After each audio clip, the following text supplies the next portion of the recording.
Hello there, Internet. I'm back with another Get to Know interview, and I'm so excited and honored to do this one because this is my first sit down with a member of my Fleet Cruise Director team. Everyone say hi to Erin. Hi, everybody. Hi, Internet. Erin, thank you so much. Whoa, my camera's drunk.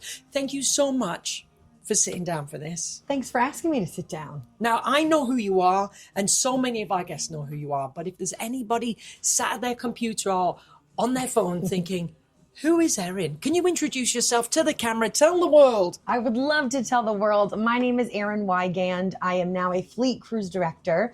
I joined the Carnival Cruise Line family back in 2015 as entertainment staff before we were renamed to the Fabulous Fun Squad that we are today. And then I got to say, my name is Erin, your cruise director, for the very first time in 2018 on the beautiful Carnival Paradise as we set sail for Havana, Cuba. And I've been able to say that ever since. And then back in 2024, I officially became a Fleet Cruise Director. Fleet Cruise Director number 4. Number 4. Wow, in the original sort of roster. And then after that, it was replacements. Well, everyone's, no one's... I'm first replacement. Okay, we can, well... I'll wear that badge. That's mine. No one else can be first replacement. But it's a legacy, right? Yes. You come in and you join different ranks, and we all bring different things, right? We do. We really do. Mm-hmm. Now, Erin, as I get to know you, can we talk about like pre-cruise employee Erin? Yeah. Where did you start? Where did you go to school? What did you study? What led you to cruise ships? Oh, I love that question. So I went to college at DeSales University in Center Valley, Pennsylvania, which I'm sure you've all heard of because Steve from Blue's Clues went there. Oh. Are you familiar with Blue's Clues? I know that Blue's Clues, yeah. Kids TV show. Yes. Blue is a dog. Correct. But he's not Bluey. That's a different dog. Different dog. And he was a boy and now he's a man, and they came back and they've redone Blue's Clues with him as a fully grown man. Yeah. So Steve, the host of Blue's Clues, went to DeSales. I studied dance and communication while I was there. You communicated while you danced? I sure did. Well, dance is a form of communication, right? I had a great time. I loved DeSales. And then upon graduation, I was dancing and teaching at local dance studios, performing with different dance companies. And I was also road crew for Radio Disney Philadelphia. How awesome. Oh, it was so fun. I loved it. So we danced, we played games, we gave away prizes. Sound familiar? So yeah, so that's kind of what led me to entertainment, right, in that form. And Radio Disney kind of closed its doors, and I got an application or an interview for Disney Cruise Line. Okay. And I had to teach and perform the Hoedown Throwdown, made famous by Hannah Montana. Yep. And while I was waiting for placement on board a Disney cruise ship, Carnival called and said, hey, we'll put you on a ship in 2 weeks. So I said, sold. How funny that you've got that in your history, because I applied to Disney Cruise Line and they refused to interview me because I have a tiny tattoo under my watch strap. Oh my goodness. Mm-hmm. Well, but they would never see it if it's under your watch strap. I sent them 2 photographs. The application said, do you have a tattoo, yes or no? I said yes, and I sent them 2 photographs. One showing it, and the second one showing that my watch covered it. Oh. They weren't interested in me. They said absolutely not. Not this tattooed thug. Yeah, pretty much. Mm-hmm. Well, they've since changed, but either way, we're both here under the funnel, and I think we made the right choice. Absolutely. The fun choice. Yes, the fun choice. So you came to work on cruise ships. Had you ever cruised as a guest? I had cruised as a guest. When I was 16 years old, I went on my very first cruise, and I had a ton of fun. It was my mom and dad and a good friend of mine. And I stayed in an interior cabin, and we were going to wake up super early and like go to the gym and go do all the things. And we slept until noon. Those like interior caves, you just hibernate. Yeah. Oh, I was the best sleep of my life. Like I'm still trying to replicate that. And that was when I was 16. So haven't been able to, but it was absolutely fantastic. And then I went on a couple more cruises as I was growing up, and I always saw cruise directors that were male. Yep. And British. Yep. Right. And so then I was like, well, that looks fun. I can talk in front of people, and I can do a British accent. I could do that. I can't. You don't want to see me do a British accent. That's on funny. a Tuesday, isn't it? That's all. No, please stop. That's all I can give you. And so then once I joined Carnival back in 2015, I quickly wanted to become an assistant cruise director. And then that very first contract is when they were like, oh, never mind, we're going to introduce entertainment director and cruise director. And they phased out the assistant cruise director role. Yeah. But I really always remembered, seeing male cruise directors. And I was like, I can do all that, and I can do it while wearing high heels. So that was kind of my motivation. And you did. And I did. Yeah. I love that. You're a pioneer, really. Oh, that's No, nice. but there was a handful of female cruise directors in the company when I joined in 2016 in a very similar landscape. Yeah. And for whatever reason, and I'll say it as an observer, the world can be quite wicked and judgy. And for some reason, our female cruise directors come under a different layer of scrutiny. It gets even harder. Yeah. Like, you can't make a cheeky joke that I can make because you've got to be demure and a lady. But at the same time, like, I can throw my arm around like an elderly woman and give her a kiss on the cheek, and everyone thinks, oh, he's charming. And if you do it to a gentleman of the same years, you're trying to steal someone's husband. Exactly. Like, what? Yeah, it's a very interesting boundary to walk, for sure. Really? For sure. When my very first time, again, being cruise director, I walked off the stage after hosting my very first Welcome Aboard show, and I'll never forget this. A woman stopped me. I was going to do Rock the Promenade, and she stopped me and said, I've been on 62 cruises, and you're the very first female cruise director I've ever had. And that, day one of wearing that CD name tag, and that's what I'm getting after a show, was absolutely incredible. And I take that and I carry that with me all the time.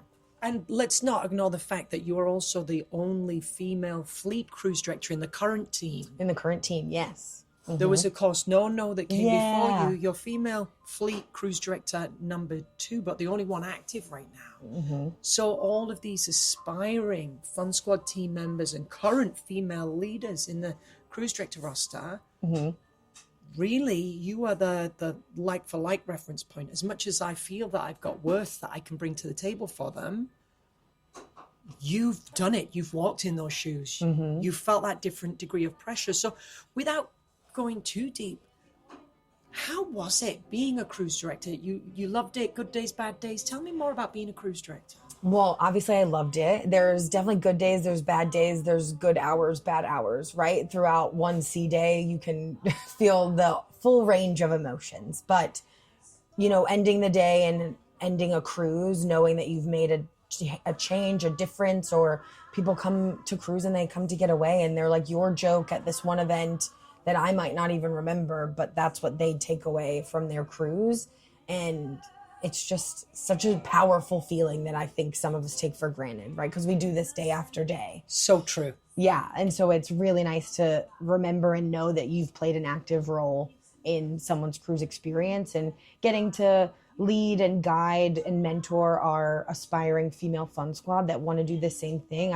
I'm so eager and so excited to share my experience with them. And then also one of my other favorite memories is our junior cruisers. Oh, the kids, yeah. Oh, the kids, they make such a big difference, and that is a core memory for them, right? They'll remember their cruise and those hugs, and when they come up to you, oh, it's just so heartwarming. It's so fun. And there's definitely dark days, and there's comments, there's offhand remarks, there's things that unfortunately stick with us, but the power of the positive memories really does outweigh it. Yeah, and I see it. I'm actually really proud of the community that I've been able to foster and collect online. I put a post up the other day of cruise directors that I've interviewed like this, drumming up excitement for the videos to come out. And there's been no disparaging remarks that's beautiful. Underneath it. And I'm just so proud of this community. Talking of the community, I realized that we do have like crew members or sometimes people that are looking to work on cruise ships. If you could give advice to anyone that's looking to start working on cruise ships, what would you say? What should they do to prepare? Oh, that's a great question. So number one, if you're thinking about it, I challenge you to just do it. Just go for it. Step one, send in your application, send in your reel, whatever they're asking for, send that in. Because I think what's so different about working on cruise ships is you surprise yourself with what you're capable of doing. I was very much a homebody when I was younger. And now I only go home every 3 or 4 or 5 months before I make it home. But go for it and then be yourself. I know everyone says that, but it's a cliche because it's true, right? Be yourself and, see what you could surprise yourself with when you get out here. I love that. And then taking it to the next level, because you're not just a crew member anymore, you're a leader of leaders. So if you could give advice to leaders out there or people who aspire to lead, what are your values as someone who leads and mentors teams? That's a great question. I like to think of myself as a leader with empathy, right? We're people first, right? And then we're crew members second. So making sure that we're listening to what people are going through, whether it's personal, whether it's professional, but being empathetic towards that, being genuine, right? Being the same person you are in a meeting versus, with your name tag on or off, right? You're always the same person. You're always genuine. And then you're just honest, right? Not being honest or not giving someone the proper feedback is not helping anyone. It's not helping you as a leader, and it's not helping strengthen them who want to work on bettering themselves and taking the next step. So that's always really important to me. And then leaning into the uncomfortable. Yeah, there's going to be conversations that aren't fun. There's going to be situations that aren't fun, but you can't get through them without facing them head on. So do that, step outside of your comfort zone, and it will just make you stronger as a leader and as a person. I love that. Thank you. Thank you. I've got a question for you. When you were working as entertainment staff and Fun Squad, you worked with different leaders and different team members. Mm-hmm. Is there anyone that's really made an impact on your career and your development, either as an inspiration or someone that you worked with or maybe didn't work with? Who's inspired you to keep going and to hold this position now? Oh, I love that. Well, I have a couple. So when I was really starting to work on becoming a cruise director, it was Steven Schwartz. He was one of my favorite CDs to work with. I worked with some incredible ones, but Schwartz was just really instrumental, in helping me become quick-witted and leaning into the banter, right? So I remember hosting many a morning show back when it was called that, before the wave, with Schwartz. One of my favorite stories. Remember when we used to hand type the fun times? I wasn't even that was here before for that. your time. So there was a time where we hand typed the fun times, and there was an unfortunate but potentially planned typo, and they forgot the W in his last name. So it was Cune with a Schartz.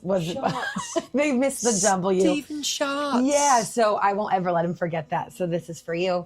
Another leader who really has inspired me from entertainment staff through now to my position as fleet cruise director is Jocelyn Blanford. She is Joss the boss. Joss the boss. She's just such an inspiration as a woman. She held the role of cruise director, of entertainment director. She's now, the director of entertainment experience. And I've leaned on her for a lot of things throughout my life, both personally and professionally. And she's just incredible. And she's all of those things that I described as well. She's honest, she's empathetic, she's funny, and she's just a human. So I really appreciate her. And and then Fiona Robertson, Brittany Boyd. I've had some really incredible EDs that I got to work with as a cruise director, which also made me a better leader in turn. Can I just take this moment to hold a mirror up to you? Because I hear you talk about these people with such admiration, but I also see you do that for the people that are currently in our teams. Oh, thanks, Lee. You are fantastic at what you do. You inspire me, and I think we support each other and we inspire each other as a part of a community. We've been going for 14 minutes. I asked for 5 minutes of your time. No, this is so nice. I'm getting all misty. Yeah. We, especially having the same role as cruise director and now as fleet cruise director, there's a lot, that our job demands of us. Back when we were on board, Really? As CDs and now as fleet CDs. So I'm so proud of our team, of yourself, of Leon, of Donkey, Christopher Salazar. The community that the four of us have created is so, so special. And I'm so grateful for each one of you. Oh, thank you. My last question. Okay. Because I've tried to articulate this on the internet a couple of times. Okay. And I'm not sure I ever get it right or do it justice. Okay. So if you had to describe our job as fleet cruise directors in a couple of sentences, what do we do? Oh, wow. Is that not the $1 million question? What do we do? We'll still try to work it The out. amount of Uber drivers that have asked me this. What do we do? So we're leaders of the leaders, helping train the cruise directors. I think we're also kind of a big sister or big brother. We come on and we listen because we've been there. We've held the microphone. We've worn the shoes, whether they're high heels or not. And we're a support system and we're guides. I think there's so many other words that you could use to describe us, but those are the ones I'm going to go with today. I think they're the right ones, and they're the right ones for right now. Yeah. So my final question to close out this whole thing Okay. is, if you never worked on cruise ships, if cruise ships weren't a part of your life, what do you think Erin would be doing now? What do you think? Let's see. I always wanted to be a teacher when I was growing up. My mom was a teacher. I was a dance teacher, so I got that side of it. But I always really liked the idea of decorating a classroom. That always seemed really fun to me. And I love, love, love school supplies and like back to school shopping and like buying notebooks. And so this digital world, while yes, it is great, you'll always see me with a notebook and a pen. You're like Geraldine. And I have very good handwriting, not to brag, but I do. She's modest too. So teacher, Miss Erin. I love that, Miss Erin. Thank you so much for your time. Thank you. And if the people want to find you, I know you've got your cruise director page out there. I do. Tell everyone what it is. It is Erin Cruise Director, ERIN. I will be honest, I rarely post. And that's okay. But I do when I can, when I remember. They can look back in the archives. It could just be a reference. Yeah. And they can be like, she was a cruise director. Yeah, I remember those days. Erin, thank you, thank you, thank you. Thank you.